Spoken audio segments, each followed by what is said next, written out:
Hello, Albuquerque. In those days, it was 41, so there was a lot of racism. I'm a Boeing 737 first officer. I did a lot of research and I recommend everyone do the same. And now all of a sudden you're addicted, literally to heroin. Where were you born?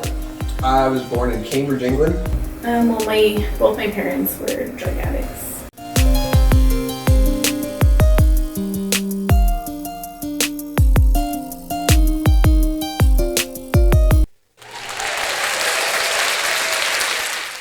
Welcome everybody to another episode. Today we are in the Toy Box Studios with my lovely, amazing wife, Sarah. Welcome to the show. Hi. Thank you for doing this. I know that you are not a big fan of podcasts, and I know that you're not a big fan of recording, so I know this is a lot for you to do, so thank you. Today's episode, I have her on because there are many things that I could tell you make her extraordinary. Aside from the obvious, she does things on the daily to take care of me, the dogs, the house, the whole world, including working a full-time job where she's in charge of taking care of a whole nother family of people. But that's not what we're talking about today. What we are talking about today is the extraordinary feat that she managed by planning and executing an entire vacation by herself, where I did not help at all, did I? No, but I didn't do it all by myself. I had the travel agent.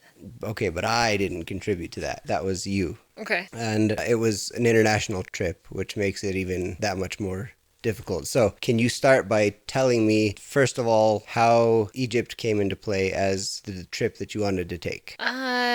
I don't know. Ever since I was little, and I honestly, the whole cliche thing about seeing the mummy when I was younger, kind of always, I don't know, ever since I saw that movie, it became a fascination with Egypt. And then as I got older, I started watching actual documentaries on it and all the historical findings, and it just became an obsession, really, with it, and wanted to go before people started ruining the historical sites, because a lot of people are doing that in other countries. No kidding. So I wanted to make sure that we got to see that before anything was destroyed. Perfect. And did Assassin's Creed play any part into that? Well, yes and no. That fascination started before Assassin's Creed Origins came out, but once it did, then it became even bigger, and then I get to play it now and say I've been there. Perfect. Okay, now this is catering to people who may want to take a trip in the future and you don't know how to start. You don't know, like me, for instance, how I would even go about getting started on a trip like this. Now, obviously you save money. Now that's the given. Everybody knows that. But how did you go about finding somebody to make these arrangements for us?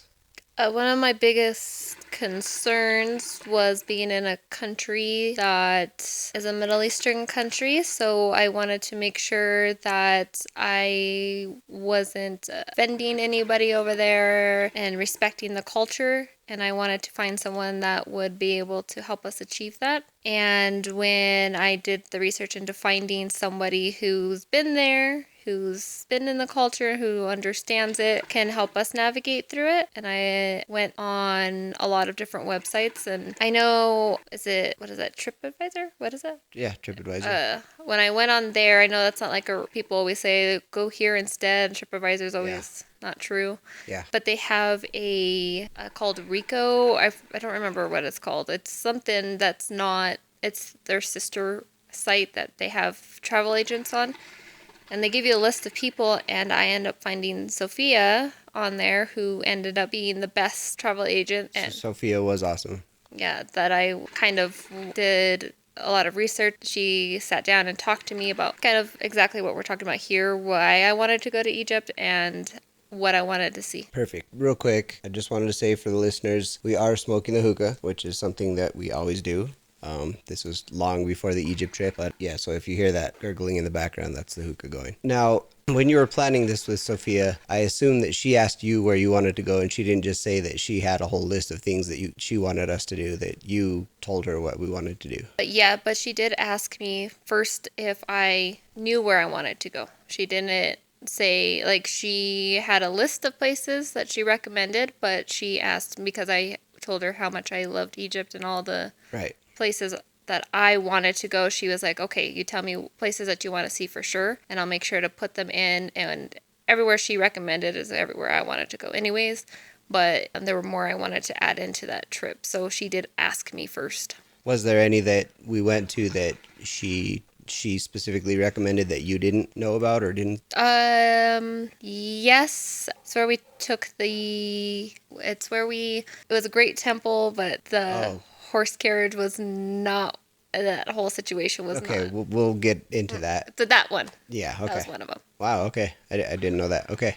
To that note, I wanted to say that making the decision for your travel agent is really important because Yeah.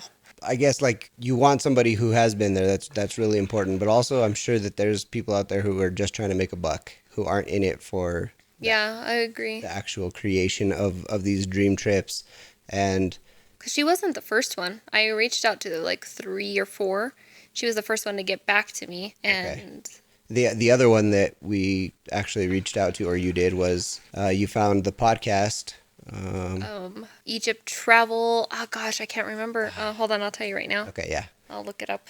Okay, while she's looking that up, His name is John. this gentleman John has a podcast which is really, really informative, and the things he talks about is very, very true.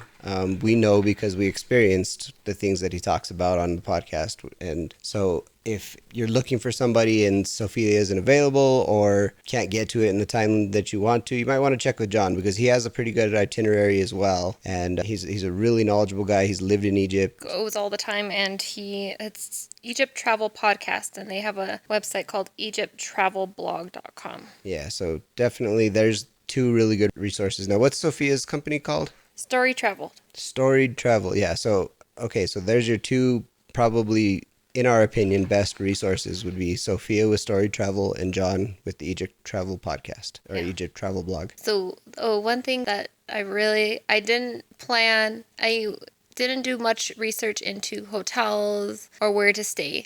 Oh, okay. Sophia had all those recommendations. So, and everywhere she had was great, especially in Aswan. Yeah. God, that one was amazing. I love that place. Yeah, it was cool because it's on Elephantine Island. Is that what Yeah. I think is what it's called. It's basically an island in the middle of the Nile that has a real nice hotel, and they're very catering to people. Now, I want to say on that note, a lot of people are scared of travel, especially to the Middle East, and there's a lot of mistrust for other countries. But Egypt goes far out of their way to make sure that we're making them money for their tourism industry, and so they go out of their way to make sure that Americans especially are safe, but more so I would say tourists in general are safe and that they're going to have a good time. So they go above and beyond to cater to your needs, your wants, your safety. And for instance, as you're driving down the highways to go to these sites, they have military presence and police officers parked on the sides of the road, fully armed, and you stop at these checkpoints with these police officers or military officers, and they ask the driver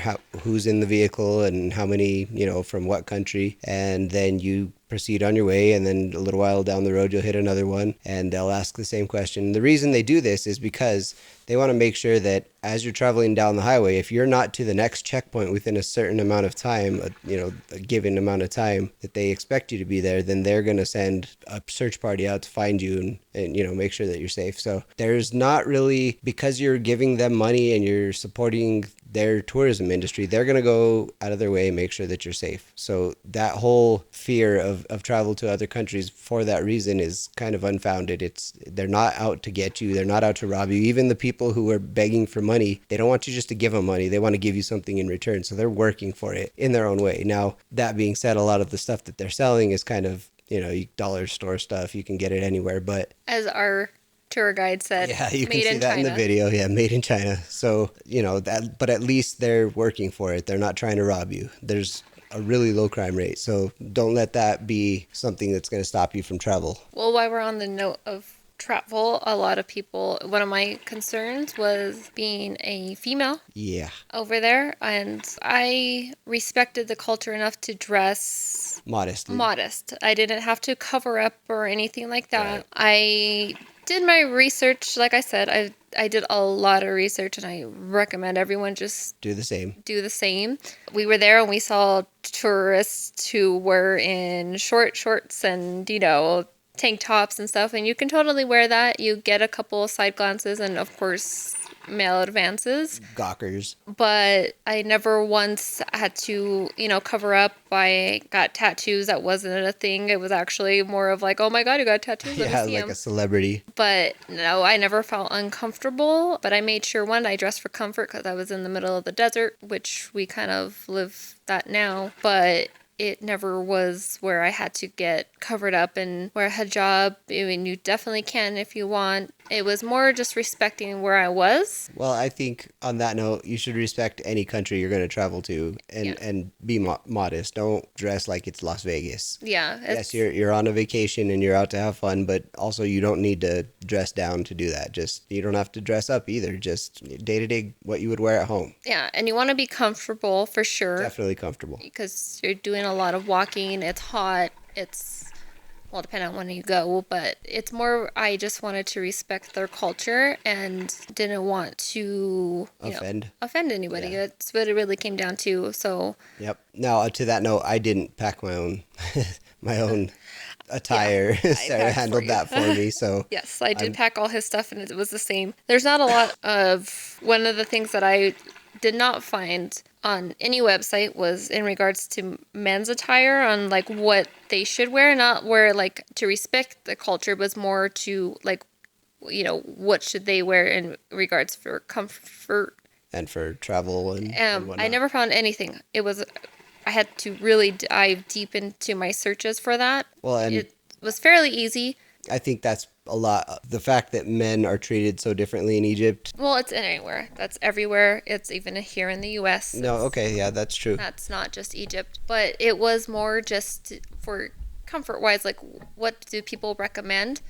And I would say it's more the same. Comfort. You have, loose-fitting clothing that's going to just be breathable because it's going to be hot and stuff like that. But and like I said, there's no dress restrictions at all. Right.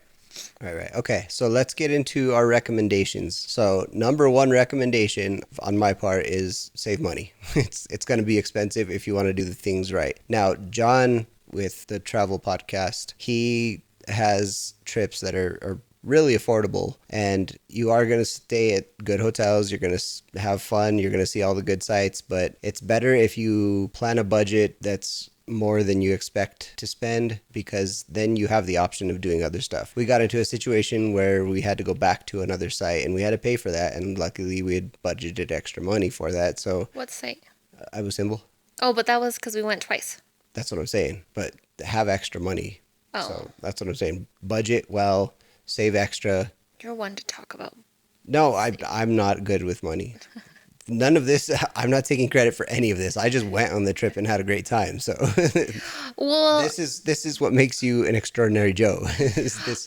yeah, you should plan for a trip of 2 to do it right. Well, okay, premise, we did like 90% of the country. We went from Abu Simbel all the way to Alexandria, all the way up and down the Nile. We didn't go to the Red Sea on the resort side to do like, the party scene. That's not party scene. It's more like beach. Yeah, okay, thing. well, that's what I meant. But we didn't do that because that wasn't my want for Egypt. If I'm going to go to a beach, I'm going to go to Tropical. Tahiti. Yeah. But I'm not going to I wanted Egypt for the history part of it. Totally.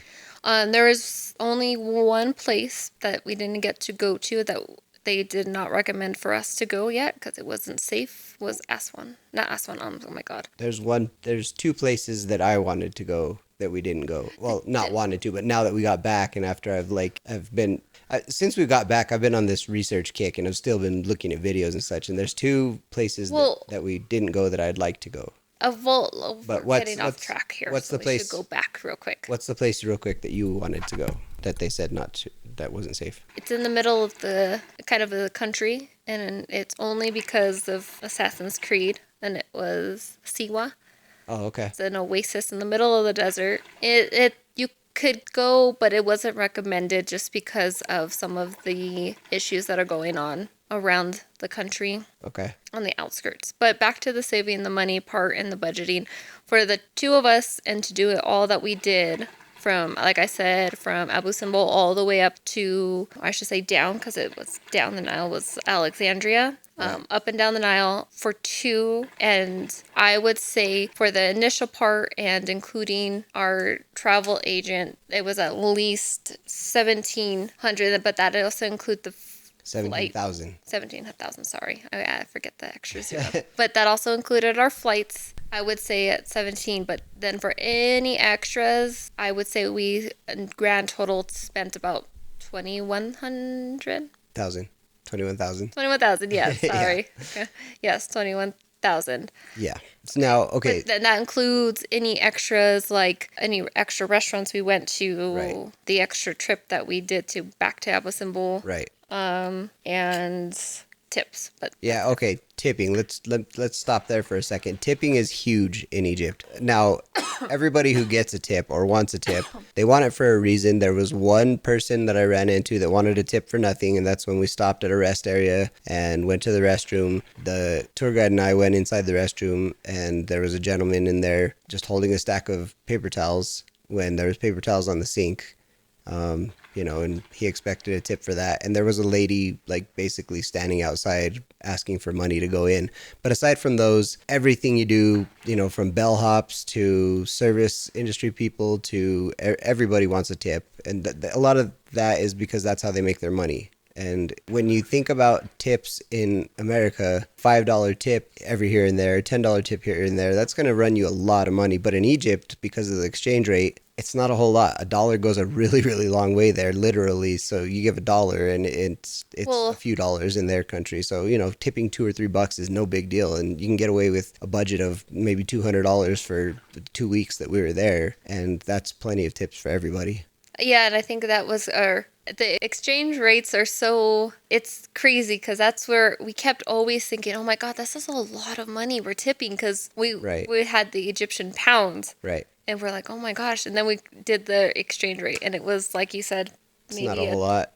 But $2. And the people that you do want to tip a lot are the people who spend the most time with you, your tour guides, your drivers. These people are looking out for your well-being, giving you all their knowledge, and they earn it. They really earn it. Everybody we tipped really well was all those people who were really close to us, and they were really nice people. They all deserved it. So those are the people you want to go over, their expectations. So those are the big tips. But a bellhop, you're going to give them a dollar or two American, and that's a huge tip for them. So just keep that in mind. Now, there are some things that we over budgeted, thanks to me, because you don't have to fly first class or anything when you're going. You can, or business. Right. You can go economy and you're going to save a significant amount of money. But because it's such a long flight, if it was a direct flight, it would be 16 or 17 hours from LA to Cairo. It's basically, we did 10 and a half hours from LA to Paris, and then another 5 hours or 4 hours. I think it was 6 hours. Something like that from Paris to Cairo. So, being in an airplane that long, sitting in economy didn't seem ideal to me. So, and I'm an av geek. You'll learn that through this podcast. But I really wanted to experience business class. So we opted to go business class and spent a significant amount of our budget on that. Now, it's not quite half, but it's almost half of what we spent on this entire trip was just the business class tickets, which put us in first class in the American flights domestically to get to LA. And then from LA, we were business class on 2 giant planes to Paris, and then from Paris to Cairo. And that was worth every penny in my eyes because lay flat seats, 2 square meals, and they're huge meals. I got incredibly full every freaking meal. And then, you take a little nap and then they're there to serve you breakfast or dinner. And it's another huge meal that's more than one course. So it's definitely worth it in my eyes. So one of my recommendations, even though we kind of already said it, is doing a travel agent. But main reason is, yeah, you can do it all by yourself, but it's so much that Sophia had done for us that I didn't have to worry. Like I'm always have to have that control and being where, what we're doing and everything. But I gave her all the reins and she took care of everything. She took care of our rides to and from the hotel. She took care of to and from the airport, to and from the sites. It was just everything was planned and set, and we did not have to worry about, oh my gosh, we gotta find this. And unfortunately, we didn't learn enough of the language beforehand to kind of help us from point A. So if you have that ability to know the language wherever you're going, then go all for it by yourself. Definitely. But if you don't, it's best to have that, because I mean, it was just so nice. Like, we just kind of had to show up. Pretty much, yeah. And they are super accommodating. Most of the Egyptians, they're incredible when it comes to language. Yeah. Almost everybody speaks English, but on top of that, several of these tour guides, as you can see in my videos, a bunch of them speak multiple languages. So we heard people speaking Chinese, we heard people speaking Spanish, we heard German, every language you can think of. There was a tour guide there speaking that language. And to that note, Sophia puts you in touch with people that she knows personally and trusts. So these are people that she's had experiences with in Egypt, and they're great people. So. And with the language, I mean, I'm half Mexican, half Italian, so I have more of the Mexican look. And so people would try to, like, the people who are selling us things would try to, they would see me and start speaking to me in Spanish. That's so funny. Because they see people on a day-to-day basis. Right. So they kind of base, and I would be like, I don't speak Spanish. And they're like, oh, American? And then they start speaking to me in English. So not only do your tour guides know multiple languages, most people there, I think, can speak at least to get through a conversation. Totally. It's very impressive. Yeah, because then they'll speak to me in Spanish, and then the people behind us might be Japanese, and they'll start speaking in Japanese. It's crazy. It's the coolest thing you've ever seen. Yeah, it just goes from one language to another, and I thought that was... With the greatest of ease, too. And here we are with our privileged lives and didn't even speak a second language, so... Yeah. We learned a few little phrases, and you'll get those if you take any trip over a day. You're going to learn the basics, the thank yous, the you're welcomes kind of stuff. So now another recommendation I have is, like you said, plan out your trip to see the sights. Don't plan your trip to go crazy and think you're going to get drunk and party every night, because that's not what Egypt's about. I mean, you can do those things, but that's not what they specialize in. That what you're going for there is history, like the history of the world, the origins of modern civilization. Yeah. Architecture basically starts at these places. Well, at least the known history starts at these places. So plan it out, to do your research, like Sarah said. Definitely look into what historical sites mean something to you, and go to those places so you can experience the history of them and not just be there to party and say you went to another country. That's not what, if you're going to do that, take another trip, go to another country.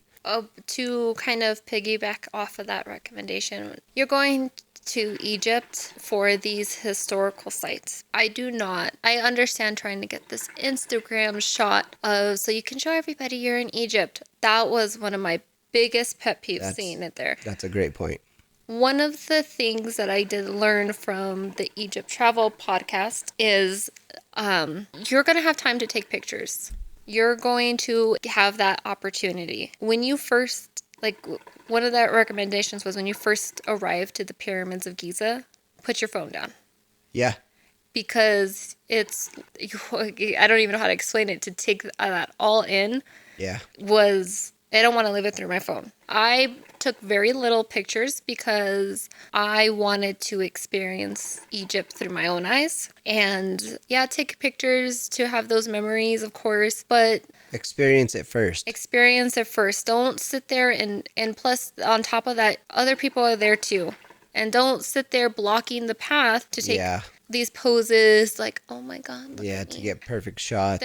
And there's no need for that. Like, you're going to Photoshop them anyways to take everybody out. It's a lot more work than really needs to be done. I mean, I could confidently say to people, I've been to Egypt, I've seen Egypt, versus those people who are just trying to take those pictures. Right. They're not going to get the experience and the knowledge. Yeah, it was. And to see all of that, like the hieroglyphs and just the architecture and piggybacking on that, if I can real quick, be respectful of these sites. They are ancient for a reason. They have survived all this time for a reason, and that's because you don't got people climbing all over them and doing things that you shouldn't do. Now, there was people climbing on the sides of the pyramids where they shouldn't have been, and they'll tell you not to. You know, if you're at a site that has a bunch of historical statues and sculptures and stuff, don't put your stuff down on them like it's a table. Those are historical, you know, things that these people dug up and put on display. They're not there for you specifically. They're there to admire and learn from. So, you know, be respectful of the country and of what they've preserved for our knowledge. Yeah, I agree. Okay, so let's talk about sites that you do recommend and sites you don't recommend. That's hard because I recommend all the sites that we went to. Well, to that note, the two that we didn't see that I would like to go back for, or, you know, weekend trip or something, is... Oh, there's two that we didn't get to see that I could think of. Go ahead. Dundara. I've seen some videos of that temple, and it's crazy. That's the Temple of Hathor. Oh, okay. So that one looks really, really cool.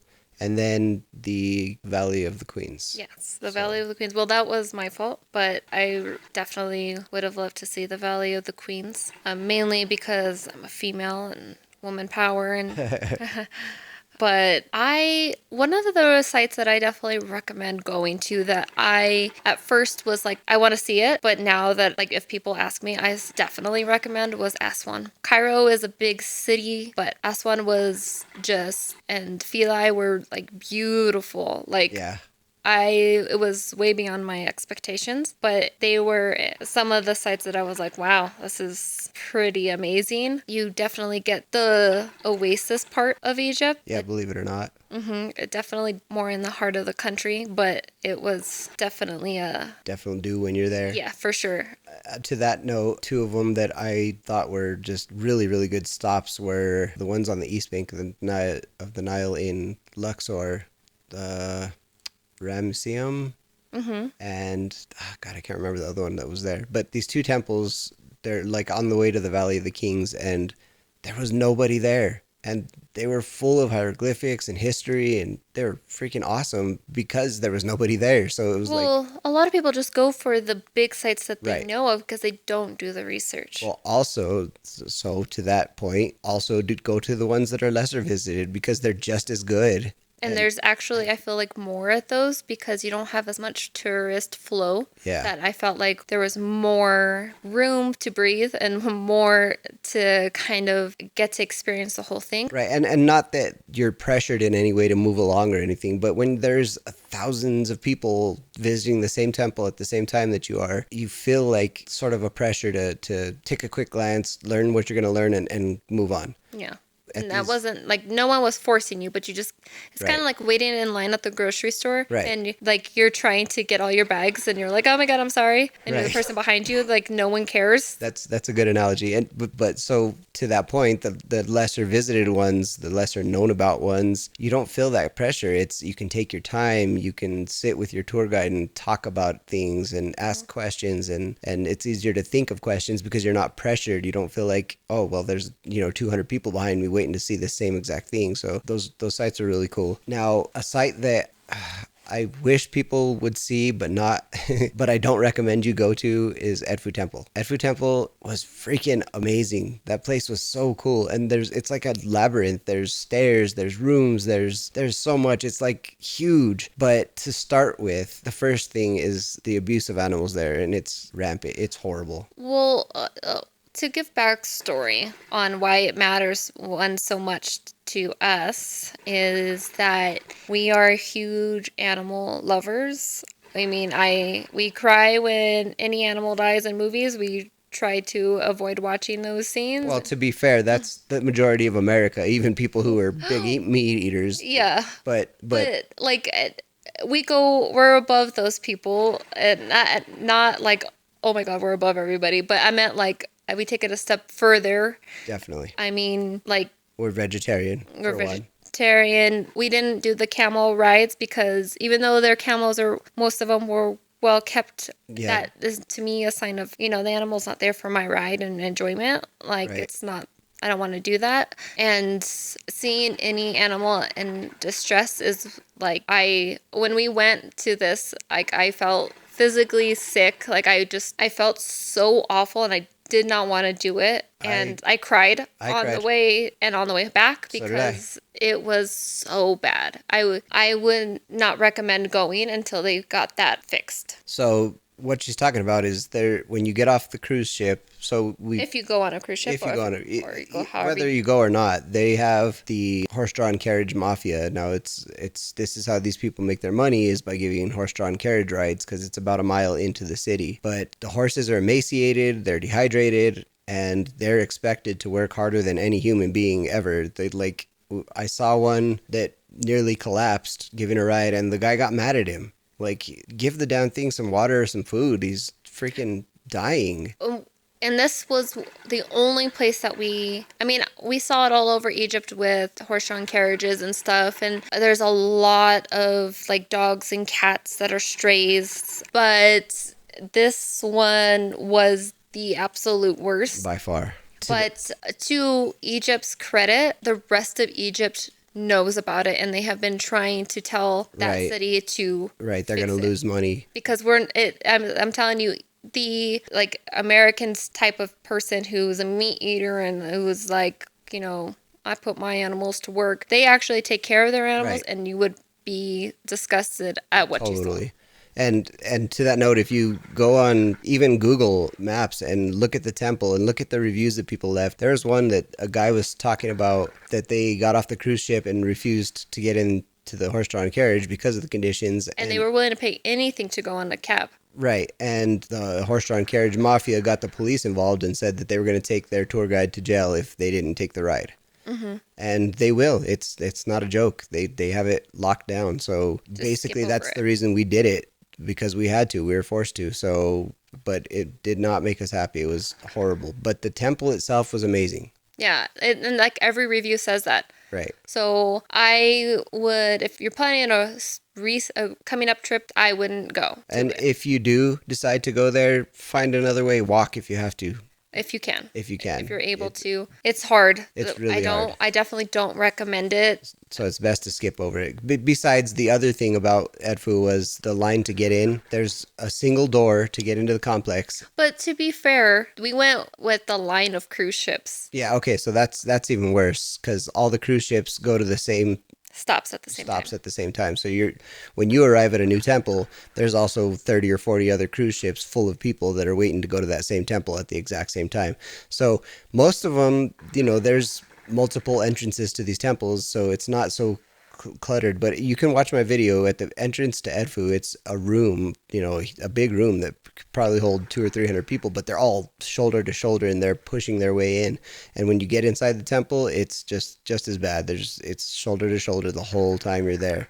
So, and it's such a big temple, so much to see, but I think the negatives outweigh the positives at that one. One of the things while we're talking about Edfu that I have to commend Sophia on is what made her also a great tour guide was she asked me about us, just what we like to do in our lives. And when she found out that our children are dogs and that we love our dogs as much as we do, she did let me know right away. She's like, okay, one of the things I want to warn you about is the street dogs and the street cats. No one hits them, nothing like that. There's nothing where it's abuse. They're just homeless. They're homeless. It's really bad. But also on that note, I think they're very smart animals because they hang out all at the temples, all at the tourist sites because they know they're they're going to sucker into this. And to their credit, everybody did. Yeah, they are fed well because of all the people who stop to pay attention to them. They get plenty of water. So they're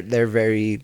But they had, you can see some had, I don't want to say ticks because I couldn't see any ticks. But bugs. They had bugs and they're just street dogs and cats. But at least they're fed and watered. All of them were. Every single temple had a fair share of it. But even traveling through the cities, you'll see them roaming. So, but at least even some of the Egyptians will take the time to stop and give them some food and some water every now and then. So those were the least, I feel, abused out of all the animals. The horses were the worst. Mm-hmm. The camels were pretty well taken care of. So at least to their credit, there's that. And I want to let everybody know camels are not native to Egypt. They were brought over. They were never ridden in ancient times. So the whole picture in front of the pyramids with the camel is totally inaccurate. I just want everyone to know that. I was one of those. I have a tattoo to prove it, that I didn't know any better. But it's not native to Egypt, so it's not something that you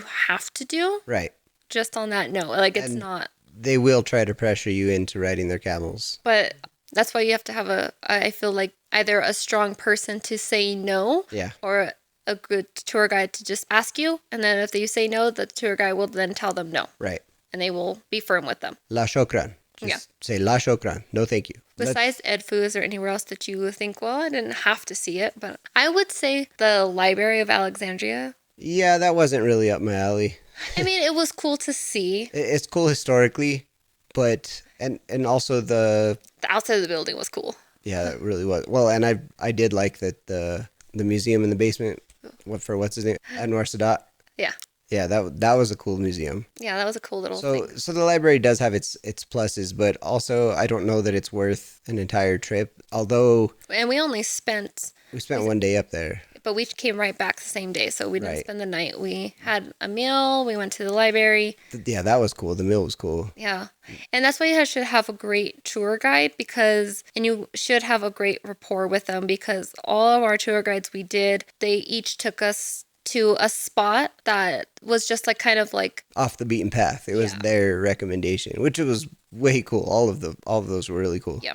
And tour guides eat for free at these places because they're bringing business to these restaurants and whatnot. So, and they take you back to the whole safety thing. They do take care of you and tell you, like, this is a good place to eat. Don't go here. Let's go here if you're going to choose somewhere. They give you those recommendations. And for a reason. To that note, the tour guides also have their little side hustle going with a lot of the businesses out there. But to be fair, the businesses that they stop you at to buy stuff is stuff that you're probably going to want to buy anyways. We did, certainly. So they stopped us at where they make one of the places was in Philae, where you get all your bases for your perfumes and colognes that we wear. But these tour guides with these other businesses, they're both reputable. So when they take you there, it's because it's real. Right. It's not bullshit. Made in China, as our tour guides love to say. So they took us to the perfume spot. They took us to the jewelry.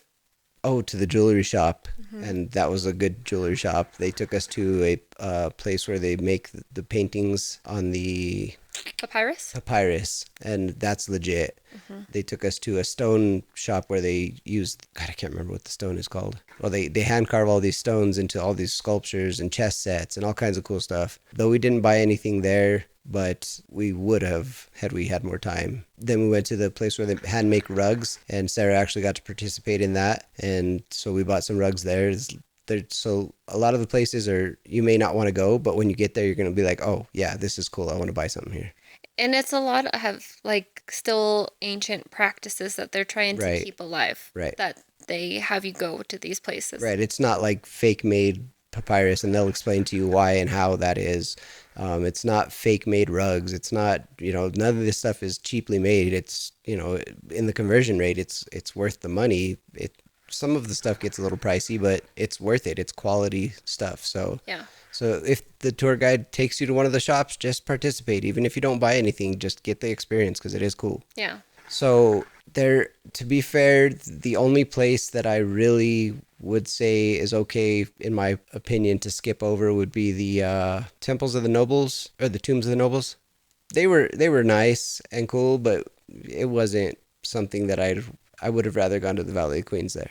Yeah, but it was good to see. It was cool to see, but the Valley of the Kings had already ruined it for us because we went there first. So, but it was more of the history, and and not a lot of people were there, so we actually got to that kind of was cool. What it was like. One of the things that a lot of people are kind of like, oh, there's nothing in here, is going into the Great Pyramid of Giza. But what I was telling people, there's nothing in there. Nope. There's no hieroglyphs, there's nothing. But There is carvings on the wall from people in the 1800s and whatnot, but Well, that's not Egyptian. But what I like to tell people is there is nothing holding that together besides the stones. Right. There, The weight of the stones. you have to admire that. Yeah, and how good the stones are cut. How Yeah, perfectly the they're two temples are. that we went into, it's how smooth it is. I would say any pyramid that they offer you or that you have the ability to go inside, do it. Except for maybe the step pyramid, because our tour guide was saying it's just you don't get to go through the whole thing. You just go to the main corridor and look down, so it's not really worth it. But the red pyramid, the bent pyramid, the pyramid of Giza, it's a hell of a leg workout. Your ass is going to be sore as hell the next day, but so worth it just to experience it. And you when you go into these places into the pyramids, it's small. You like you can see in the videos, we're hunched over. Yeah. And it does get hot mainly because there's a lot of people in there. Yeah. And two, you're exerting yourself. I would say if you're claustrophobic, you will definitely be in that feeling with. Yeah, you're not gonna like it. But what I kept telling myself was that this has been here for thousands of years. Ain't nothing gonna happen now all of a sudden. Yeah, after right. Thousands of years. So if you're able, do it. Definitely do it. Yeah. That was definitely cool. I don't think it would have been the same without doing that. Yeah. I mean, we wouldn't have known that we missed out on anything, but also we gained so much by doing it. Yeah. And that was way cool. Was it the red pyramid we went into in Dashur? I think so. Yeah, it wasn't the bent. The bent is expert level. That one is 400 something meters down into the ground. So that one we didn't get to go into, but the one next door to that was the red pyramid. That one was cool, and there is like a man-made staircase in the main room to get to the second and third room, but it stunk like pee in there. That was my takeaway. It was really cool though. The But it's mainly part because of body odor. That's what it is. Everyone in there sweating. Well, I'm sure there was like mice and shit roaming in there at some doubt it. point. I don't know. It was a pee smell. So Okay, just if you go in there, just be ready for that. It's still worth the trip. I'd go in again. But yeah, like she said, it's pretty claustrophobic in these corridors because they're about 4 feet by 3 feet, and so you're definitely hunched over. They do have like a structure built on the floor for you to to grip. It's wood, and then every couple steps, every foot or two, there's like a plank running across so you can stop yourself from sliding down. So that's not an issue as far as safety goes, but yeah, it's a hell of a workout, but definitely worth it. So do it. One stop that we did that I really liked and was surprised about, I really didn't have interest until we got there, was the Memphis. It's Saqqara because of the Ramses statue. So there's a second statue that's identical inside the new gem, the Grand Egyptian Museum. And that's what you're going to see if you get on Instagram Reels or TikTok. You're going to see that big old Ramses statue. And it's probably, 50 feet or something like that. It's huge. But the twin of that is laying on its back inside this structure that they built at this Memphis site. And the detail is insane. Yeah. Especially for how big it is and how smooth everything. Like, it's crazy. It's Yeah. way cool. Watch my videos. Go on my channel and see all these things. It might give you a better appreciation for planning. If you do decide to go, you can get a taste of what it's like and what you do and don't want to see. So use my channel as a resource also. Use our videos to plan your trip should you decide to go. Now, do you have any other recommendations before we move on? You're going to Egypt to see these sites, so go and see these sites. I mean, I don't know. They're breathtaking to realize that these were made thousands of years ago, and to be able to see it and touch it, and Yeah. you just need to see it. Of course, do all the big sites, but all these little sites off to the side is definitely worth seeing as well. Definitely. And listen to your tour guides. Like, we had one that wasn't the best English speaker, Hassan, but he was a hell of a nice guy. And, hanging out with him for so many days, we started to understand a lot better. And you'll see in my video that I did a lot of translating and put a script into the videos so that you can understand what he's saying too. But they really know what they're talking about, and they can explain these structures and how they were built and why they were built and what these stories on the walls are saying. So use them as a resource. Don't just go to look at the stuff, because it is cool to look at and touch and everything like you said, but also To understand the it. stories are way cool. And they do it so often that they will point you out things that I didn't, after all the research that I've done, didn't notice or Right. didn't take Right. part, and they're like, oh, look at this, and I was like, oh my, yeah. I will say that I really learned a lot. I was of the mindset, oh, we're going to go to Egypt and we're going to look at all these cool stuff. I wasn't of the mindset that, oh, I'm going to learn a whole bunch about Egyptian history and learn about who these people were and that Ramses had a huge peepee. I didn't, that wasn't a thing that I thought of. Yes, Ramses is everywhere. Everywhere. Ramses is second, to be clear. Yes, and he's the one that everyone knows of, so. That guy had an amazing life, and you can learn about it through my channel or through a tour guide. But yeah, he lived 80-something years, had 100-something kids, and built everything everywhere. And on the note of the tour guides, there's so much to know about Egypt that you need. What was great about doing my research is that I can point out things that might have not a lot of people would have cared to, like, they could go without knowing, but Right. that I could have pointed out and been like, look, so this is what they did, and this is why there's this big square here. Right. And because I learned that from doing research and to learn more about it. So Right. yeah. Wow. So, Wow. here, is this better? Okay, so I think that's going to cover it for recommendations for me. Again, just to touch points, save a lot of money, spring for the comfortable travel on the airplanes. Make sure you budget for trips, foods, extra stuff that you want to buy. Don't be cheap. The travel planners and tour guides aren't going to put you in cheap hotels or take you to cheap restaurants. And I don't mean that financially. I mean that quality-wise. Everywhere we stayed was great. Even the hotel in Luxor was a Hilton, and damn, it was really nice. Really nice. So see the sights, be respectful of the culture, and to that note, it's kind of gets uncomfortable the longer you stay there because it's not what we're used to, and maybe that's, American privilege, but I think, just experience it. You're there to experience it. You're not there to bring American culture to them. You're there to learn from them. So do you have any other do's and don'ts? Like I said, being the female traveler, everything was in my name. But when it came to people, it's not that they're ignorant to the fact, they're used to addressing the man. Right. And they would always address James, and then he would look at me and go, what? Yeah, see Yes, that, and that's part yeah. of the discomfort in their culture that I'm talking about. But that's about like the extent of it, and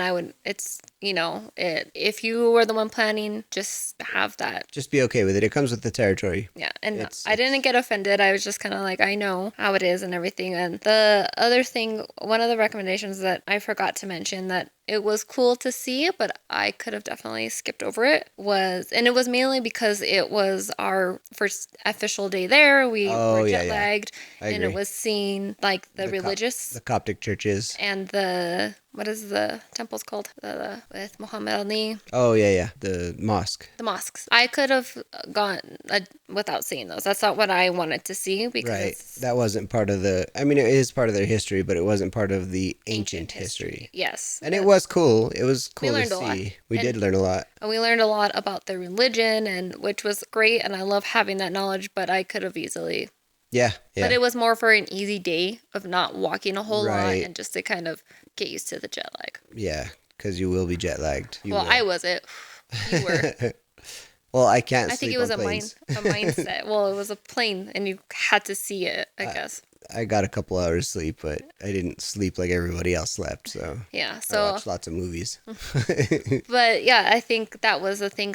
One of the things that I learned from my boss, that because they do a lot of international travel, that I try to tell you, but you didn't listen, was not to, when you get somewhere, don't say, oh, well, it's 1 o'clock back home. It's 2 o'clock back home. It would be 2 p.m. or 2 a.m. back home. Well, that fascinates me, so I was going to do that anyway. Yeah, but for everyone else who's listening and watching, do not do that. Wait. Why not? It's all in your brain that causes jet lag, because you do get that. Say your body has that natural circadian rhythm that will go with the sunrise and sunset. Right. And when you keep putting your mind back, oh, it's supposed to be 2 o'clock, I got to stay up, or no, I got to go to bed. You're tired, you're done. But if you just go, oh, it's 2 o'clock here, cool. It's 2 p.m. Let's go and do things, or it's dinner time, let's go and do things. But it's not, don't ever do that. Don't sit there and be like, oh, I should be in bed by now and blah, blah, blah. No, don't. Okay, good point. And all right. one last recommendation. Of course. Is the phone situation. We Oh. had Verizon. Yep. One of our biggest concerns was being able to reach back home. One, for safety issues. If we got stuck anywhere, we were able to call, which our tour guide did set that up. Any emergencies, who to call. Right. In the country, outside the country, everything. But we had Verizon, and it was astronomical how much we had to pay. So we switched carriers to make sure we had an international plan that we were able to use when we were there, which, I mean, we only called once in a blue moon. Like, I don't remember calling at all. I think we just text the whole time. I think we just text, like, sending pictures because you're... Right. But it was free text with T-Mobile. It's international text is free. So, like, there was no limits or anything. Now, they do have a quarter a minute call rate if you're calling international, but Verizon's was $10 a day if you even connected to a tower. So, yeah. It was definitely not worth that to us. Plus, we got free Wi-Fi on the planes here in the States, so that's cool. And everywhere pretty much had Wi-Fi, like hotels and everything. Yeah, anytime you get a hotel, they give you a Wi-Fi password. So, but it was more of just when you have that comfort of being able to reach home for any emergencies at home. Right. But to that note, if you do plan on doing a bunch of international travel, or any for that matter, maybe get a temporary T-Mobile phone if you're super set with Verizon or whatever. But yeah, definitely. If you're going to do a lot of international travel, but it's good to have. It definitely is. And then while we're smoking the hookah, I was just remembering everyone there smokes cigarettes like a train. God, yeah, and even at the temples. It's everywhere, and it's not like here in the States where you can only do it outside and you can't do it in restaurants. It is everywhere. Only place you can't smoke is on the planes. Yeah, it was. Everywhere else you can smoke. And like I said, in these historic sites, and they smoke like trains. So just be prepared for that. It's a lot of smoke everywhere. Yeah.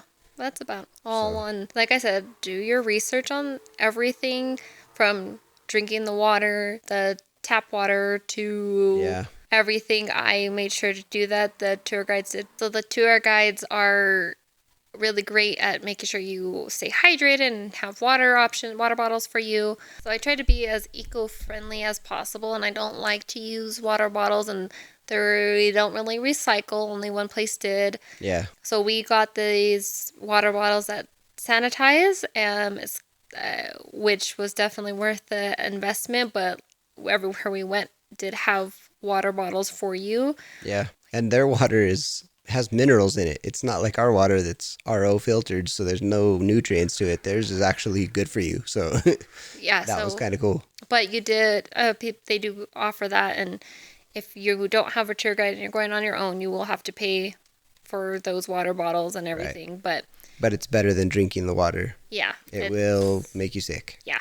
And one thing we didn't take into account was ice. I mean, I did.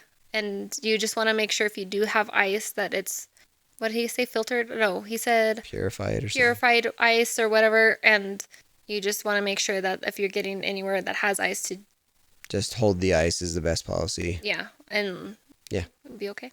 Alcohol, one last thing. Alcohol is the thing there. They cater to, tourists. It's a dry country for the Egyptians, but they do have a couple of local brews that they make themselves, which is made with the tap water. So I recommend you don't drink those. But and then as far as alcohols go, they have a couple, but it's not a big thing there. So just best to avoid drinking altogether when you go there.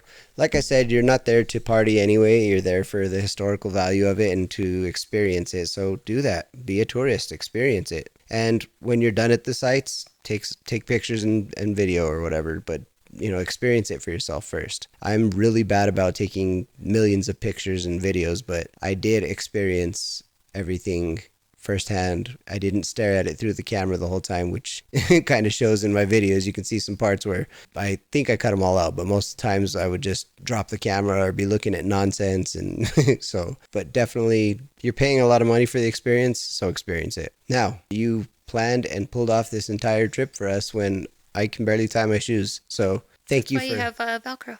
That's right. But on that note, thank you for joining me on the podcast today and doing the interview. I know you don't like these things again, but I appreciate you doing it. And that's why you don't see me in any of the videos. Yeah, she's not big on it. Didn't want to be filmed.